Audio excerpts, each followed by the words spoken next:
Hey, everybody. This is Tamaya Robles, and welcome to my podcast, Coast to Coast Credit.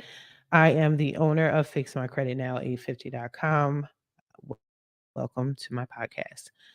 So today we're going to talk about a particular celebrity. It's going to be Mike Tyson. We'll say Michael Jackson, Mike Tyson, and what he went through as far as filing for bankruptcy, that whole bankruptcy process for him, what caused it, and what he did afterwards. So I kind of wanted to just give you guys more of a visual. There's this video that I found on YouTube actually, and just to give everybody credit where credit is due. The channel, if you want to check it out, it will be in the description, is The Financial Athlete. And the title is How Mike Tyson Went Bankrupt and Rebuilt His Future. 2 millions. Okay, sorry, it was cut off. But yeah, so I kind of wanted to just go over that with you guys, watch the video with you guys. It's not that long. And then just kind of talk about the step-by-step process with the bankruptcy and what he went through. Now, keep in mind, I've been doing videos regarding Chapter 7 and Chapter 13, but what Mike Tyson did was he filed a Chapter 11. And I do believe that's what a lot of celebrities do. People with big names, big money, long money, that's what they do. But we'll get into that in this video as well, just explaining what a Chapter 11 is. And it may apply to you. But the chapters that I refer to are what us commoners mostly apply for, and that's Chapter 11 and Chapter 7 and Chapter 13. So we're going to go over it now. We're going to watch this video, and I'm going to play it. And then I'll pause throughout just so you guys so we can discuss it. All right. But just how much money did he make during his career? Let's take a closer look. Over the course of his career, Tyson earned an estimated $685 million in prize money alone. This staggering figure makes him one of the highest-earning boxers of all time. To put that in perspective, Floyd Mayweather Jr., who is often cited as one of the wealthiest boxers in history, has only earned around $500 million in prize money. Of course, Tyson's earnings don't just come from prize money. He was also a highly sought-after celebrity, and he made a significant amount of money from endorsements, appearances, and other sources of income. For example, he reportedly earned $22 million from his role in The Hangover, and he made around $30 million from his endorsement deal with Pepsi. But while Tyson certainly made a lot of money during his career, it's important to remember that he also faced a number of financial setbacks. He filed for bankruptcy in 2003, and he has faced numerous legal and financial troubles over the years. How did Mike Tyson get into financial trouble and file for bankruptcy? Stupid expenses, bad investments, etc. One of the biggest factors that contributed to Tyson's financial troubles was his extravagant lifestyle. Okay, so I just wanted to pause that real quick, and then we're going to talk about more into what they were talking about here. So in this case, Tyson had an extravagant lifestyle. As the guy stated, he's obviously a celebrity. He's going to have an extravagant lifestyle. But in reference to us commoners, right? Like, it's not necessarily that you have an extravagant lifestyle. Maybe you just had bad money decisions. You didn't manage your funds correctly. Maybe you got bad financial advice. Maybe you even had professionals on your side that were not the best. There's multiple reasons why obviously people file for bankruptcy, and that includes Chapter 11. In Tyson's case in particular, it was just different. He was just out here in these streets living his best life and blowing money fast. So I get it. I get it. No judgment. This is a judgment-free zone, but I do want to make it clear the differences between him and us. At the height of his fame and success, Tyson was known for his flashy cars, expensive jewelry, and luxurious homes. He reportedly owned multiple mansions and spent millions of dollars on things like Bengal tigers and gold-plated bathtubs. All of these expenses added up quickly, and before long, Tyson found himself spending more money than he was earning. Another major factor in Tyson's financial struggles was his legal troubles. He faced a number of lawsuits and legal judgments over the years, many of which required him to pay large sums of money. He also faced lawsuits related to his boxing career, including one from a promoter who claimed that Tyson had breached a contract. In addition to these expenses, Tyson also made a number of bad investments over the years. He invested in a number of businesses that ultimately failed, including a line of clothing and a record label. He also invested in real estate, but he reportedly lost millions of dollars on a number of properties. All of these factors combined to create a financial situation that was unsustainable for Tyson. Okay, again, I must hop in here. So there were a couple of points here that I wanted to address. So, again, in his case, it just looks like he has a bunch of people that were not supporters of him. They weren't guiding him correctly, especially back then. A lot of times, that's what it was. A lot of celebrities were getting tricked out of their money. You had people that were working for you that were fans, didn't really care about what your best interest was. Again, this is on a celebrity level. I'm not saying y'all ain't celebrities watching me, but most of the subscribers and the followers and viewers that I have are not celebrities. So in this case, bad investment deals, contracts not being paid attention to, being read correctly, just bad contracts, bad deals all around. So again, we're gonna watch this, but one of the things that I would recommend if you're in a situation like that, and I do have clients that have come to me and they did sign contracts that hurt them, um, that applies to you. One of my recommendations is you always have to read a contract regardless of what it is. If you think it's something small and you think it's no big deal, it can hurt you in the long run. So yeah, you want to definitely read it thoroughly. If you don't think you can comprehend that well, and you need assistance, get someone, get an attorney, get someone to look at it. You don't even have to wholly hire an attorney. You can pay attorneys just to read contracts for you. So definitely tighten up, and also, like I always say, have a plan, have some sort of a plan going in. All right, before you do investment deals, before you get investment properties and sign contracts with people, and even before you have partnerships with people, definitely have a plan. Okay, a plan if it succeeds, a plan if it fails. You have to be realistic. All right. So we're gonna get back to this Tyson situation. In 2003, he filed for bankruptcy, claiming that he had debts of around $27 million. How did Mike Tyson rebuild his fortune after bankruptcy? After filing for bankruptcy in 2003, many people wondered how Tyson would bounce back. But in the years since, Tyson has managed to rebuild his fortune and create a successful post-boxing career. So, how did he do it? One of the most significant factors in Tyson's financial recovery, however, was his ability to capitalize on his fame and legacy. He began doing more public speaking engagements, and he also launched a successful one-man show that showcased his life and career. He also started a podcast, which has become very popular and has. Okay, so I'm stopping it again. So the reason why I'm stopping this video here is because I've done videos explaining that there is life after filing for bankruptcy. It is not the end all be all. If you feel that you do need to file for bankruptcy, then go ahead and do it. Again, just have a plan going in. Make sure that plan is airtight. That you not only have a plan for when you file for bankruptcy, what you're going to do during bankruptcy, and how you can, if you need streams of income, additional streams of income, if that benefits you, so be it. If you need to reorganize, restructure your financial situation, your business, so be it. But it's not the end of the world. It is an eyesore on your credit, and on your credit report. But then again, that's when Fix My Credit Now 850 comes in. That's when you get your credit repaired or you do it yourself to get it removed.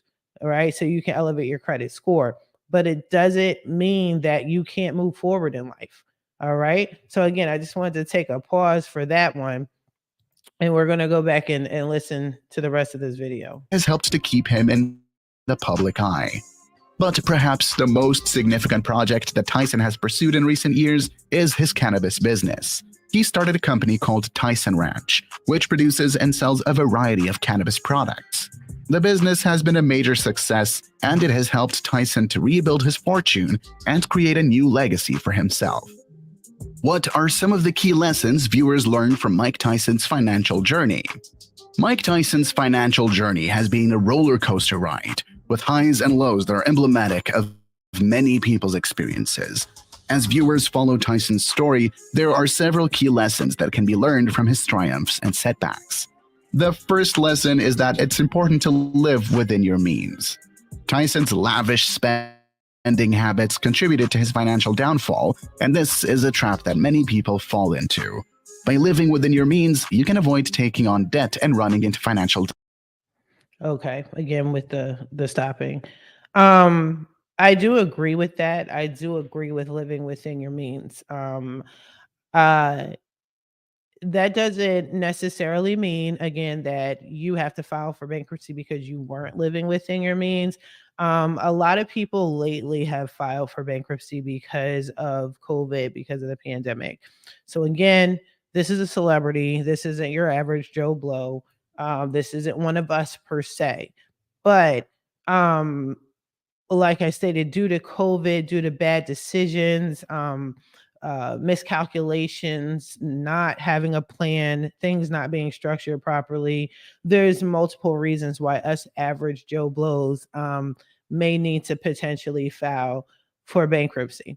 And we may have to liquidate, okay, in certain situations.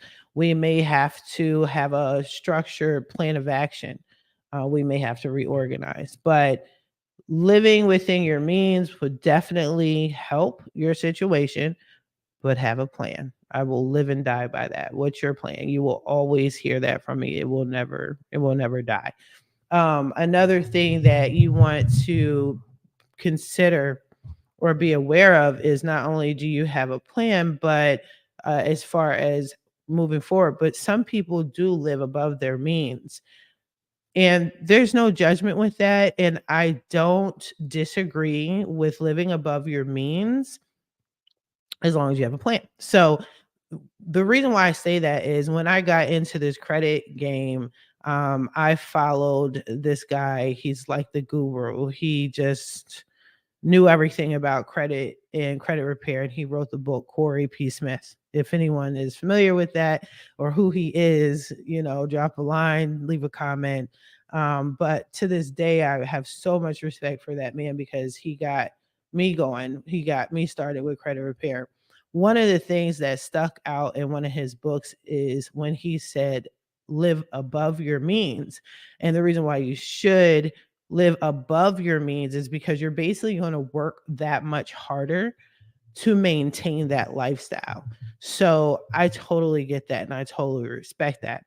Now it's like, well, to my, it seems like you're contradicting yourself because we're talking about bankruptcies and you're talking about living above your means, below your means, da da da.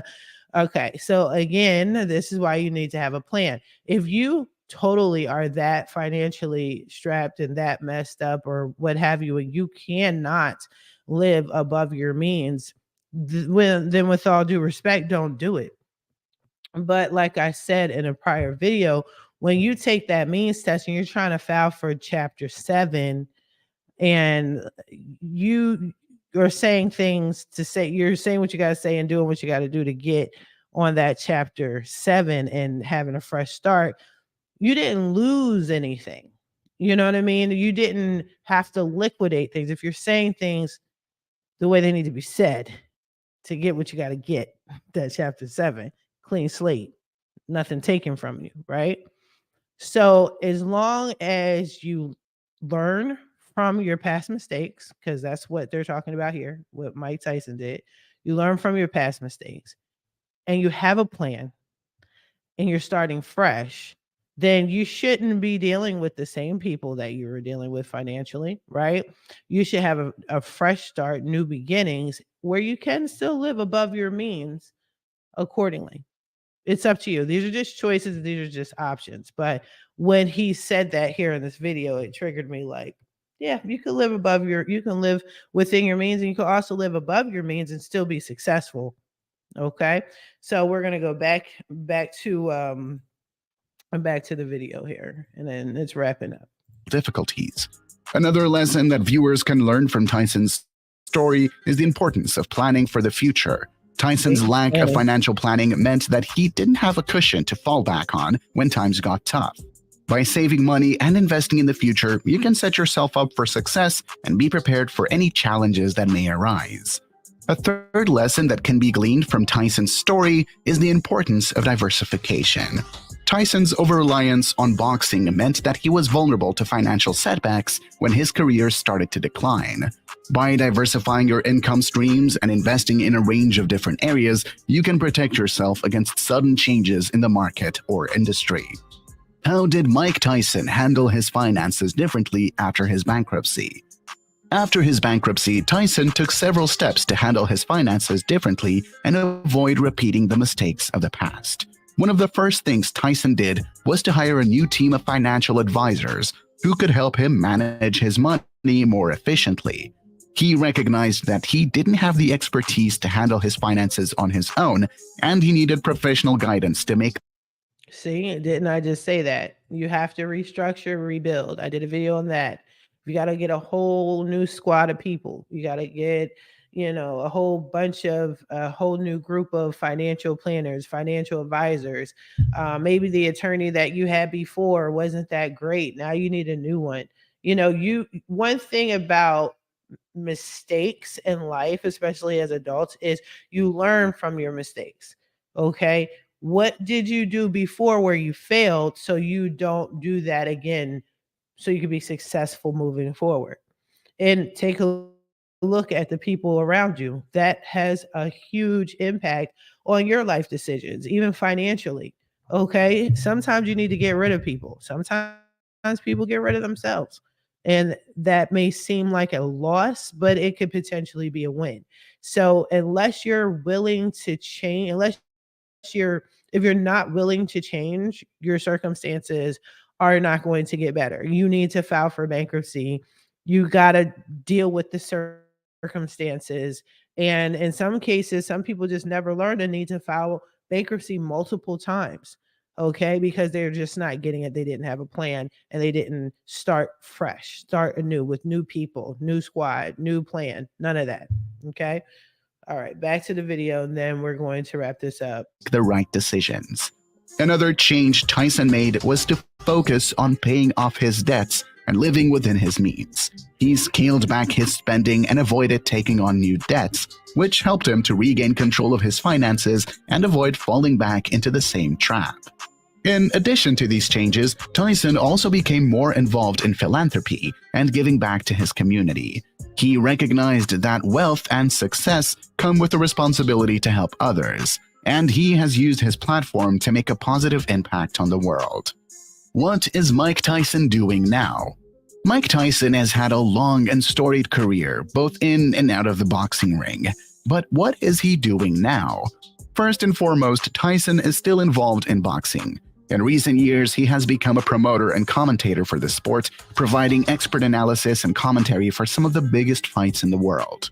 He also owns a cannabis company, Tyson Ranch, which specializes in producing high-quality marijuana products.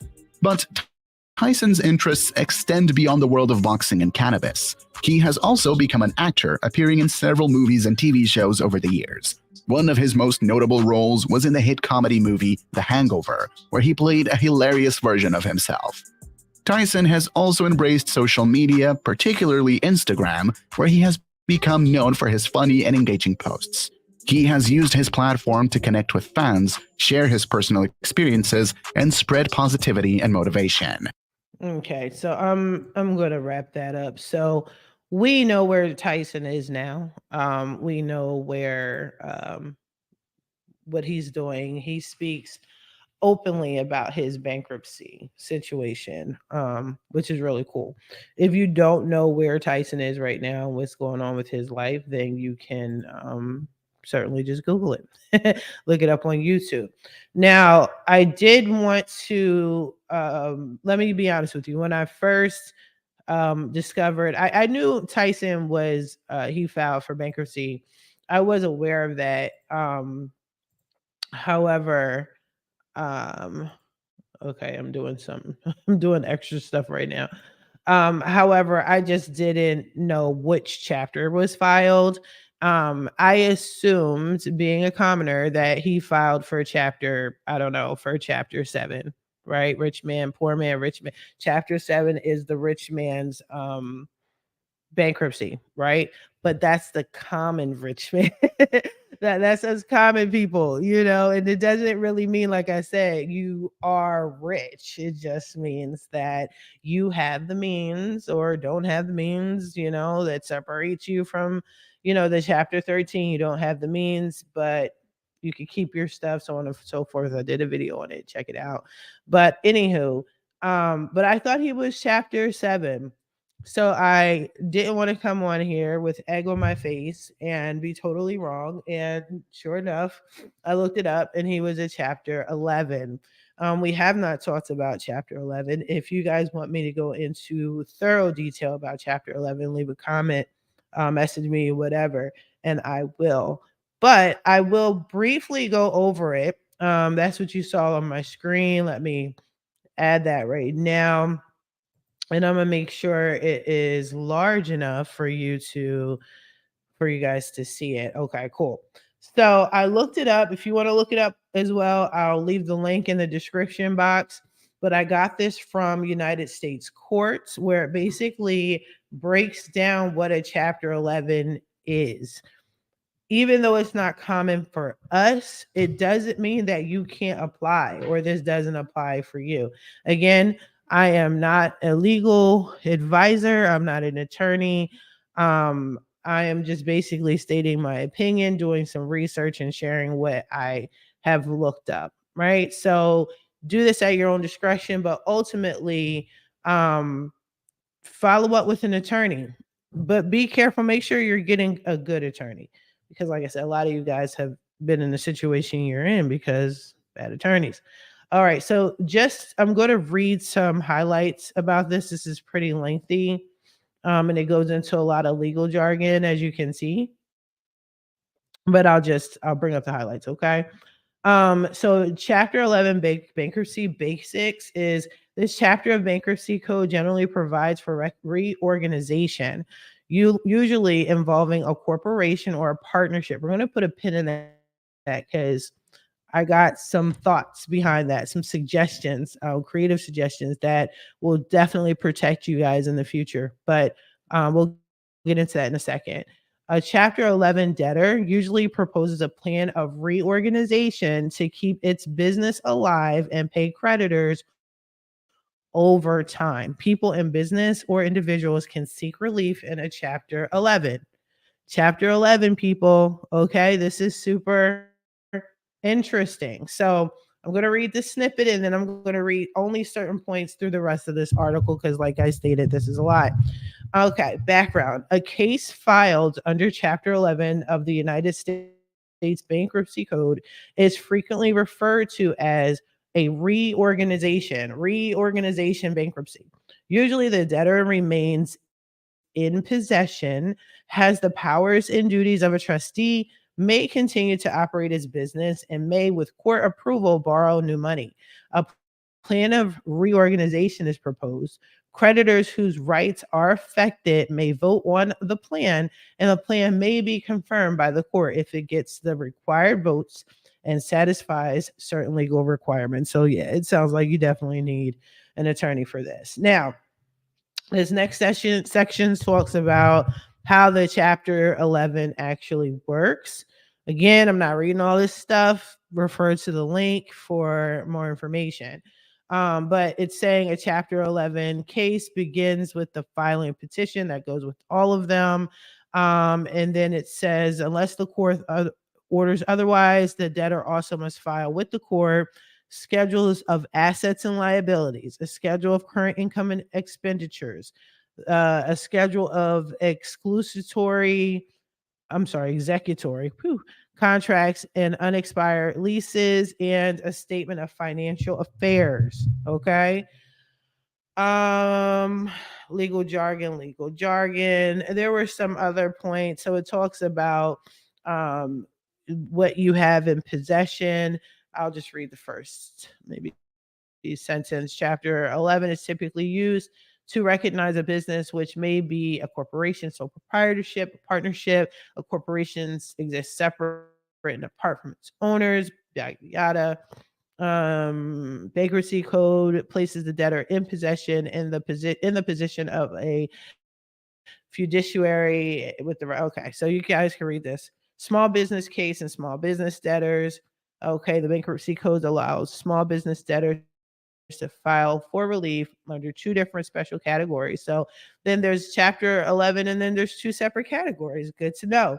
Intended to streamline process and reduce costs. The first referred to as a small business case talks about the history of that, what is recognized under. A debtor may elect either of these two. Okay, I saw the one. What was the second? The first referred to as a small business case was created. Okay, and the second referred to as subchapter V. Okay, a debtor may elect to choose either or. Both small business and subchapter V cases are treated differently than chapter 11 cases, primarily due to accelerated deadlines and speed at which the plan is confirmed. The two types of cases have different it's defined the total amount. Okay. Sorry for the okay. In order to file a small okay, hold on. Sorry, it's one of those days. It's Friday and people want business. Okay, so basically what I'm getting out of this is very similar to what I discussed again in my other bankruptcy um video. Again, I'll put the link up or whatever. And sorry guys, I keep rubbing my nose. I have cats and I think they're shedding and it's affecting me. But anywho, but so remember if you can recall my other videos where I'm talking about the differences between a chapter 7 and a chapter 13. One of the reasons why people file or want a chapter 7 is because it's faster than a chapter 13. Um, and in this case, that seems to be what they're saying. So if you're a small business, you have two options within the chapter 11 to choose from. And it seems like the differences have something to do with the length of time, the speed of the bankruptcy. Again, I'm not reading all of this in detail. I'll leave that up to yeah. And if you do want me to do an in-depth video on chapter 11, let me know and I will. And we can talk about it. Mostly because a lot of people just didn't know this existed, right? And that this is potentially an option for you. But yeah, let's go back into it. All right. So it talks about that for the small businesses. And it's talking about single asset estate, debtor, U.S. trustee, bankruptcy administrator. This is very thorough, very detailed. A lot of reading, a lot of legal jargon, but it's cash collateral, adequate protection, and operating capital. You need to know this stuff, okay? For sure, for sure. You know, it goes on and on. Disclosure, settlement, acceptance of the plan of recognition. I'm sorry, reorganization. I don't know why I keep saying recognition. The discharge, that's important. Okay. How long is it chapter 11? How long does that stay on your credit? Unless grounds would exist for denying. Okay, all right. So yeah, I definitely don't mind getting into detail about this. Now, like I said, I do have some additional thoughts and ideas that I said, let's put a pin in it, right? So, look, here's the thing, this particular chapter is for business owners. Now, a lot of my clients, and I'm fixing their credit. When I fix their credit, they're like, okay, what's the next thing? You fix my credit. Now I can apply for a mortgage, right? Because I'm dealing with the average man on average, right? So I'm dealing with the common person. So you get your house, then you get your car, then you get credit, right? Credit cards. Credit cards you always wanted, right? I always tell you guys, if you have good credit, don't just sit on it, utilize it. It's there for a reason. Start a business. Well, Tamaya, I don't have much business knowledge. I'm not business savvy. I don't know what to do, right? Well, there's a lot that you can do, right? One of the things that you might want to consider, especially with this chapter 11 thing, right? What if you made yourself a business? What if you made your name a company, an LLC? So I tell people all the time, it's great that you're fixing your credit. I'm glad you guys are signing up with me. Thank you, a million thank yous, right? I'm here for you for sure. Thank you and big ups to all my new clients that are setting up consultations with me. I'm so glad I can be here to help you. But let's also think about the future.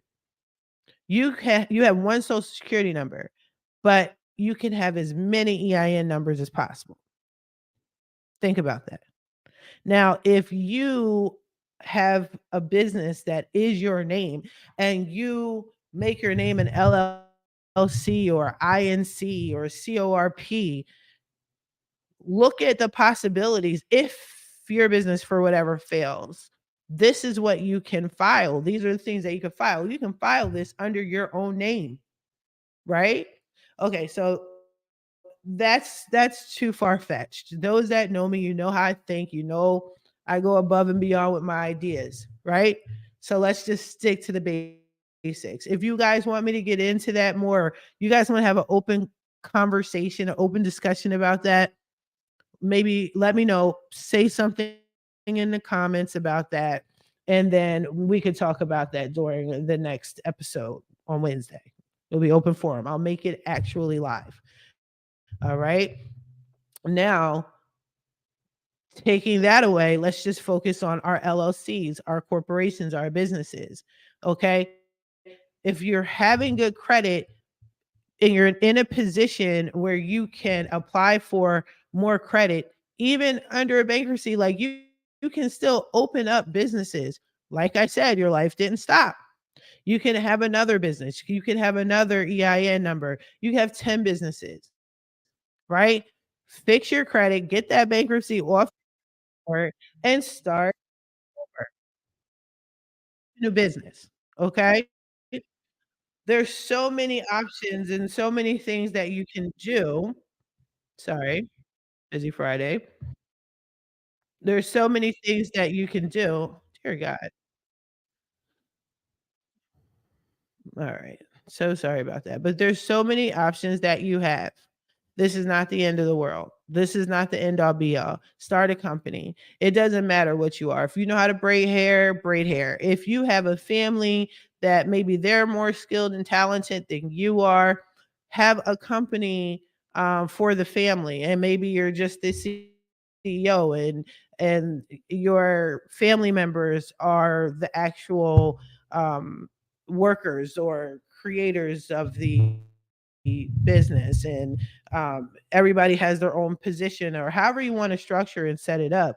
But again, that falls back in line with what I was saying about having a plan. Have a plan. Okay. This chapter 11 is pretty interesting. I'm going to be honest with you. I don't know much about it. Like I said, when I did this Tyson reaction video, I'm thinking, oh, he did a chapter 7. No, we don't have Mike Tyson's money to understand he did a whole other chapter, which is a chapter 11. So whenever you see those celebrities and they're always filing for bankruptcies, but they don't look broke, now we know this is what's going on in these streets, right? And the same goes for you too. That's why I'm saying, like, if you I feel that I'm still not a fan of filing for bankruptcy. I still feel that you could do your own um you can do your own payment arrangement with these creditors even before they put it in collections or before they try to take you to court. You can do all of this on your own if you take the time out and you plan everything to the T, right? But if you really strongly feel, no, I want to file for bankruptcy, no, I want to have a clean slate and I'm okay with taking that hit to my credit, cool, right? But these are other options that you have. This is something else that you can consider. This is something else you can do. Okay. It's not just these celebrities, it's you as well. Let's check things out. Ask an attorney, see what's up. And I would ask multiple attorneys. I mean, just because, again, like my clients, they have too many issues with attorneys getting them in trouble. See if you can find an honest attorney. I know that's like oxymoron, but yeah, see what you can do, right? But I'm gonna wrap this up. If you want to know more about chapter 11s, let me know. I'm going to do more reaction videos. If you like the reaction videos, let me know.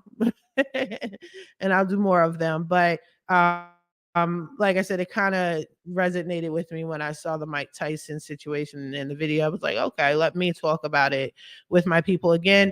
My information is going to be in the description. Check me out on Facebook.